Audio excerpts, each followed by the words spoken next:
أعوذ بالله من الشيطان الرجيم. بسم الله الرحمن الرحيم. اللهم صل وسلم دائما أبدا على حبيبك خير الخلق كلهم. اسلامک ٹی وی 778 کے دیکھنے والے تمام ناظرین و حاضرین کو السلام علیکم ورحمۃ اللہ وبرکاتہ. آج حضرت سیدہ خدیجۃ الکبریٰ رضی اللہ تعالی عنہا کے وصال کے بارے میں چند کلمات آپ احباب کے سامنے پیش خدمت ہیں. حضرت سیدہ خدیجۃ الکبریٰ رضی اللہ تعالی عنہا وہ واحد خاتون ہیں جنہوں نے سب سے پہلے عورتوں میں سے میرے محبوب مکرم شفیع معظم صلی اللہ علیہ وآلہ وسلم پر ایمان لے آئیں، اور ایسی عظیم خاتون کہ ان کی پاک دامنی کے سبب لوگ جاہلیت میں ان کو طاہرہ کہا کرتے تھے، اور ان کا سلسلہ نسب 5ویں پشت میں نبی کریم رؤوف الرحیم صلی اللہ علیہ وآلہ وسلم کے خاندان سے ملتا ہے. حضرت خدیجۃ الکبریٰ نے نبی کریم صلی اللہ علیہ وآلہ وسلم کو نکاح کا پیغام بھیجا. آپ نے اس درخواست کو قبول فرمایا اور انہوں نے اسلام قبول کیا، اور نبی کریم صلی اللہ علیہ وآلہ وسلم کی یہ پہلی بیوی تھی اور شریک حیات نبی کریم صلی اللہ علیہ وآلہ وسلم کا آپ سے بہت ہی زیادہ پیار تھا. اور پیار کا یہ انداز کہ نبی مکرم شفیع معظم رحمت دو عالم صلی اللہ علیہ وآلہ وسلم نے ارشاد فرمایا کہ اے خدیجہ، تو میری وہ شریک حیات ہے، تو میری سب سے بڑی غم گسار ہے کہ جب لوگوں نے میرا ساتھ چھوڑ دیا تو خدیجہ نے میرا ساتھ دیا، اور خدیجہ کے مال نے مجھے وہ نفع دیا جو آج تک مجھے کسی کے مال نے نفع نہیں دیا. اللہ کے محبوب صلی اللہ علیہ وآلہ وسلم ارشاد فرماتے ہیں کہ جب سارے اپنے ساتھ چھوڑ گئے تو میری سب سے بڑی غم گسار، میری شریک حیات، میری سب سے پیاری بیوی حضرت خدیجۃ الکبریٰ نے میرا ساتھ دیا، اور اس وقت مجھ پر مال خرچ کیا جب سب لوگوں نے مال دینے سے انکار کر دیا. تو احباب ذی وقار سیدہ کائنات سیدہ خدیجۃ الکبریٰ رضی اللہ تعالی عنہا آپ صلی اللہ علیہ وآلہ وسلم سے جب شادی کر کے آئیں تو آپ صلی اللہ علیہ وآلہ وسلم کو خالق کائنات مالک کائنات نے آپ کے بطن مبارک سے 6 اولادیں عطا فرمائیں.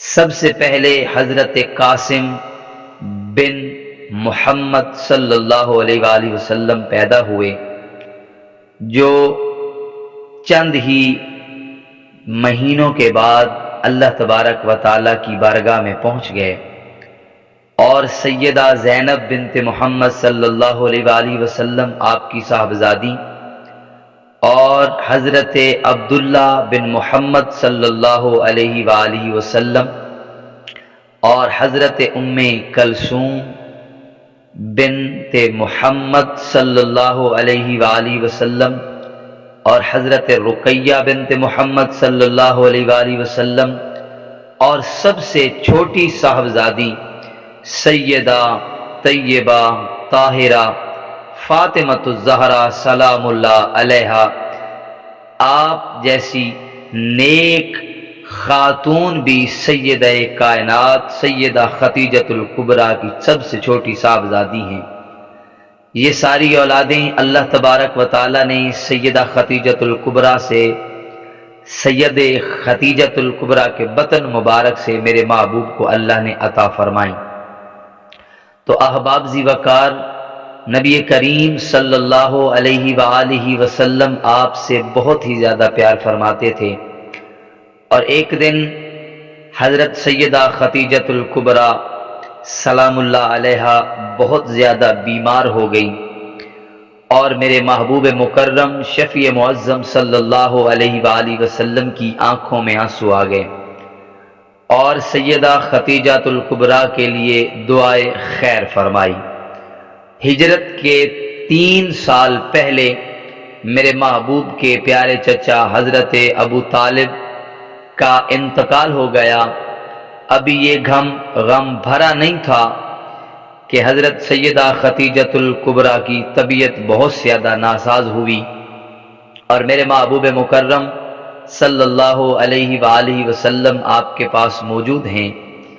سیدہ خدیجۃ الکبریٰ سے میرے محبوب صلی اللہ علیہ وآلہ وسلم نے ارشاد فرمایا کہ اے خدیجہ، اب وصال کی گھڑیاں قریب ہیں، تم اللہ تبارک و تعالی کی بارگاہ میں پہنچ جاؤ گی۔ میرے محبوب کی آنکھوں میں آنسو ہیں۔ سیدہ خدیجۃ الکبریٰ رضی اللہ تعالی عنہا نے عرض کی کہ یا رسول اللہ صلی اللہ علیہ وآلہ وسلم، مجھے اس بات کا دکھ نہیں ہے کہ میں چلی جاؤں گی یا میرا وصال ہو جائے گا، دکھ اس بات کا ہے کہ میں آپ کے سایہ رحمت سے محروم ہو جاؤں گی۔ اللہ کے پیارے محبوب صلی اللہ علیہ وآلہ وسلم نے ارشاد فرمایا کہ اے خدیجہ، تم کہو کیا کہنا چاہتی ہو، کھل کر کہو، تمہاری وصیت کو پورا کیا جائے گا۔ حضرت محمد مصطفیٰ صلی اللہ علیہ وآلہ وسلم ارشاد فرما رہے ہیں، اور سیدہ خدیجۃ الکبریٰ نے عرض کی کہ یا رسول اللہ، میں ایک ہی عرض کرتی ہوں کہ آپ میری نظروں کے سامنے موجود رہیں تاکہ آپ کا دیدار ہوتا رہے، میں اللہ کے محبوب صلی اللہ علیہ وآلہ وسلم کا دیدار کرتی رہوں۔ نبی مکرم صلی اللہ علیہ وآلہ وسلم نے ارشاد فرمایا، اے میری پیاری ہم سفر، آپ کہنا کیا چاہتی ہیں؟ تو سیدہ خدیجۃ الکبریٰ سلام اللہ علیہا عرض کرتی ہیں کہ آپ میری نظروں کے سامنے رہیں گے تو میری روح آسانی کے ساتھ پرواز کر جائے گی۔ اللہ کے محبوب صلی اللہ علیہ وآلہ وسلم آپ کے پاس موجود ہیں، اور آپ کی آنکھوں میں آنسو ہیں۔ احباب ذی وقار، یہی باتیں ہو رہی تھیں کہ حضرت خدیجۃ الکبریٰ سلام اللہ علیہا کی طبیعت بہت زیادہ ناساز ہوئی۔ اللہ کے محبوب صلی اللہ علیہ وآلہ وسلم نے ارشاد فرمایا، اے میری ہم سفر، اے میری پیاری شریک حیات، اے میری سب سے زیادہ غم گسار بیوی، اللہ تبارک و تعالی تیرے لیے جنت میں موتیوں کا محل تیار کر دیا ہے۔ اور حضرت خدیجۃ الکبریٰ رضی اللہ تعالی عنہا نے عرض کی، یا رسول اللہ صلی اللہ علیہ وآلہ وسلم، میں ایک ہی عرض کرتی ہوں کہ بروز محشر اللہ تبارک و تعالی کی بارگاہ میں میرے لیے دعا کرنا اور میری شفاعت فرمانا۔ تو اللہ کے محبوب صلی اللہ علیہ وآلہ وسلم نے دعا فرمائی، اور یہی باتیں چل رہی تھیں کہ آپ کے جسم مبارک سے روح پرواز کر گئی۔ تو احباب ذی وقار، کیونکہ اس وقت جنازے کا حکم نہیں آیا تھا، فرض نمازوں کا حکم نہیں آیا تھا، فرض روزوں کا حکم نہیں آیا تھا، اس لیے اللہ کے محبوب صلی اللہ علیہ وآلہ وسلم نے آپ رضی اللہ تعالی عنہا کو قبر مبارک کے اندر اپنے ہاتھوں سے رکھا اور دعا فرما دی۔ تو سامعین محترم، یہ غم ایسا غم تھا کہ اس سال کو اللہ کے محبوب نے عام الحزن کے نام سے یاد کیا کہ یہ غم کا سال ہے۔ وہ سال غم کا سال تھا کہ جس سال میں سیدہ خدیجۃ الکبریٰ کا وصال ہوا اور میرے محبوب کے چچا کا وصال ہوا۔ تو وہ عظمت والی خاتون جس کے بطن مبارک سے اللہ تبارک و تعالی نے میرے محبوب کو اولاد نرینہ عطا فرمائی۔ تو امید کرتے ہیں کہ آج کی یہ ویڈیو آپ کو اچھی لگی ہوگی۔ اچھی لگی ہے تو سبسکرائب کیجئے، لائک کیجئے تاکہ آنے والی ہر نئی ویڈیو آپ احباب تک جلد از جلد پہنچ جائے۔ جزاک اللہ۔